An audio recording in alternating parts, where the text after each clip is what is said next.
Hello. কাল রাতে জানো, হঠাৎ আমাকে আমার একটা দিদি জিজ্ঞেস করলো, আচ্ছা তুই শীতকালে এত তাড়াতাড়ি ঘুম থেকে উঠিস কি করে? যদিও আমি এমন কিছু সকাল সকাল ঘুম থেকে উঠি না, তবুও শীতকালে তাড়াতাড়ি ওঠাটা is really a job, right? তো আমি যে ট্রিকটা ফলো করি, আমি দিদিকেও সেটাই বললাম। আমি করি কি, নিজের কানের সামনে একটা ফোনে অ্যালার্ম দিই, আর বাবার কানের সামনে আর একটা ফোনে অ্যালার্ম দিই। নিজের কানের সামনের অ্যালার্মটাতে 6টার অ্যালার্ম থাকে, আর বাবারটাতে 6টা 20।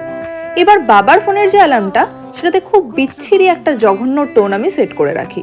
6টার সময় যখন নিজের ঘুম ভাঙে আর লেপ থেকে বেরোতেই ইচ্ছা করে না, তখন আমার মনে পড়ে বাবার কানের সামনে যে অ্যালার্মটা রয়েছে সেটা যদি বাজে, তাহলে আমি ওই ভোরবেলায় পিটানি খাবো। সেই ভয়ে আমি তাড়াতাড়ি করে উঠে লেপ টেপ ছেড়ে অ্যালার্মটা অফ করি। এই ট্রিকটা আমার জন্য তো কাজে লাগে, অ্যান্ড ইভেন দিদি জানালো দিদিরও কাজে লেগেছে। তোমরা জানিও তোমাদের কেমন লাগবে।